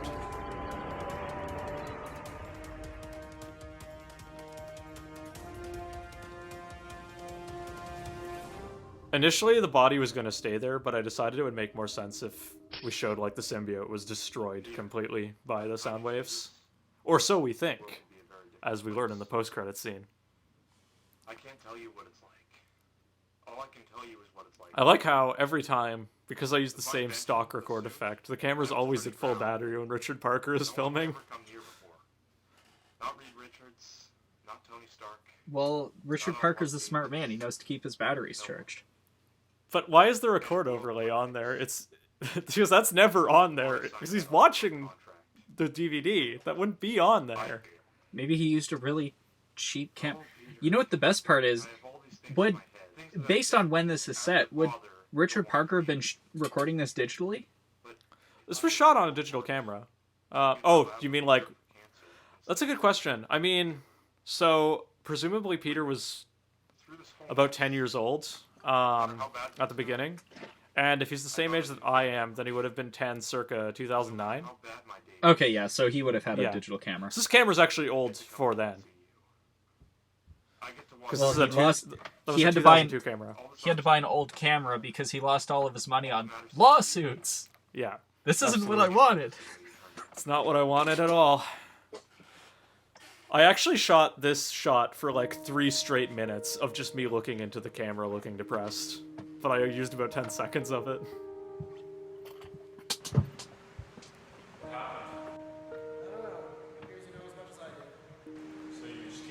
I did so much. You know what's interesting is this footage, the lab footage all looks really bad, but I was looking at the raw lab scenes the other day and they looked so much worse. So I actually did some, like, the color grading almost saved some of these shots. It just couldn't save the fact that we're clearly in, like, a community center room with a kitchen and a playground outside.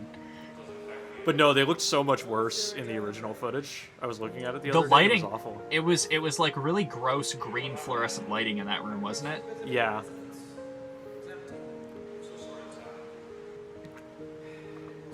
Also, we filmed in the community center illegally, technically. Oh, is Because I this had a one that rental, but because I was under 18, I was told, oh no, so to do this rental, you have to have an adult there at all times. But my mom was just like, so just say I was there. She wasn't. Was Nathaniel an adult at that point? Oh, he was, but my mom's name was on the paperwork as the adult responsible for that. So this scene, we actually, like, we found an empty grave at our local graveyard and we shot here. I think it actually, like it adds a fair amount of production value that was not there before. I mean, it's entirely possible that there is actually someone buried there. Yeah, fair. Aunt May, so the way she's talking in this, it's as if she had some kind of narrative arc, but she really didn't. Like, she says she's done dwelling on the past, but, like, what happened in this movie that led her to that point? Nothing. She didn't do anything in this movie. Aunt May's had her own, like getting over the death of Uncle Ben thing Subplot in the in this that background. happened off screen, apparently. Yeah, it just happened off screen with, like, her friends You know at her what, book though? club or That's something. more of a narrative arc than she has in Far From Home. Anyway, yeah, so that was Spider-Man Web of Shadows. No matter what happens to me. You know what? I And think my that's whole only Spider-Man that's only filmography. I think the second time I've ever What seen it. challenges lay ahead? That's pretty funny, actually. But yeah, no, I feel like some of you who've been watching this this channel of late have been like, oh, it's so sad he never made any more stuff. But I just want to make sure you all know that, like, that's not what's going on.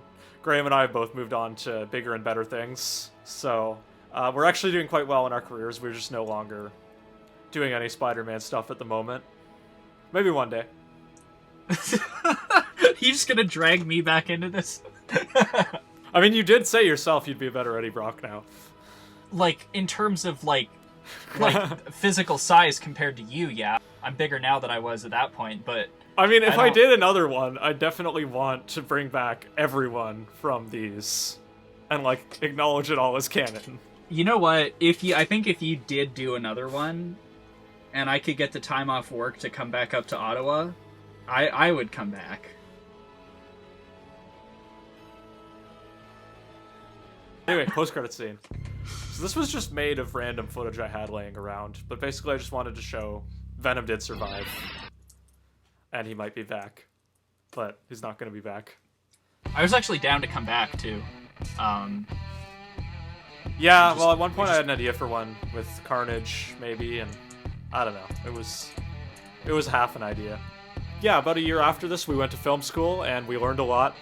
And now, now I manage a small production company, and I've made a few independent short films since then, and Graeme is working at a rental house for grip equipment, and he's also worked as a grip on a few major productions. Just one, eh? Yeah, there's only one Where you were the I've grip. worked on that there's one that I would call a major production that I've Right. worked on. Pretty much everything else is like small stuff. But yeah, I've done some professional grip work now. worked on a few TV shows and such. Yeah, a couple TV shows, a couple movies of the week. Yeah. So we're both doing a lot better in our careers now, and if we did decide to make another Spider-Man fan film, it would be a hell of a lot better than these, I can say that.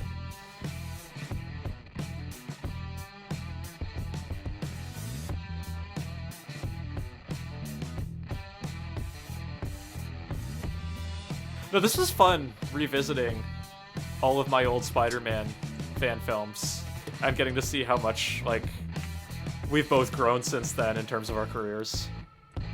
So, yeah, no, that was fun. I'm glad we got to do that. I hope everyone watching this, the, like, 5 people who care enough to sit through all this, or are getting by in quarantine, and enjoyed this. And I've also more content, including made a- audio commentary, blooper reel, and deleted scenes will be coming soon. Hey, we got there! We finally did it, like, what, 4 or 5 years later? 4 years later, yeah.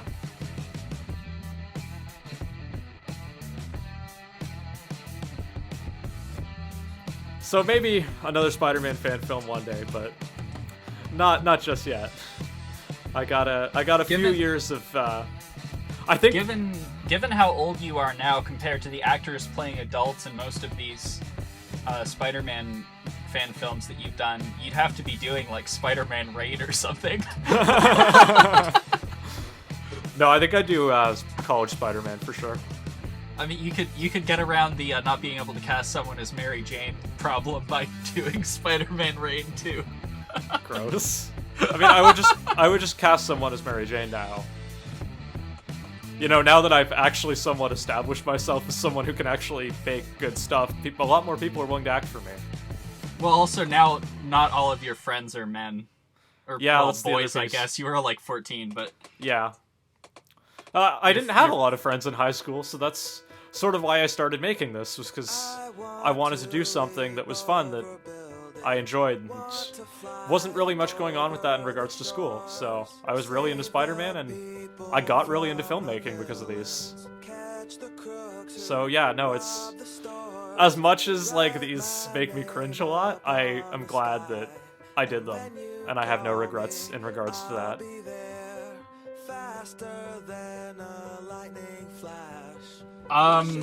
My performance is terrible, but yeah. I'm not an actor. I belong behind the camera. Your performance gets decent at some point along these. I just want to say thank you to everyone who tuned in for this this commentary track. Thank you all for listening. I hope everyone's keeping well during the pandemic.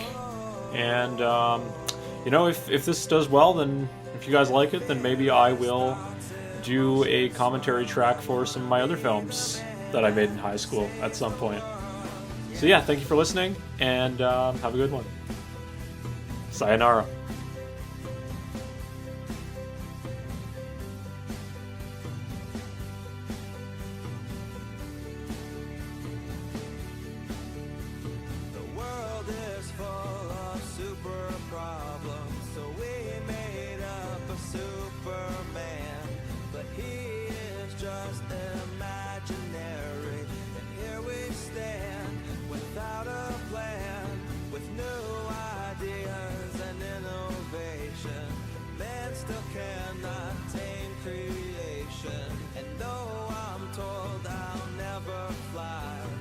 Doesn't mean that I won't try.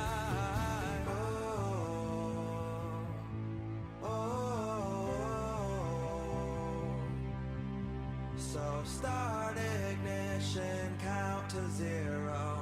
I just wanna be a superhero.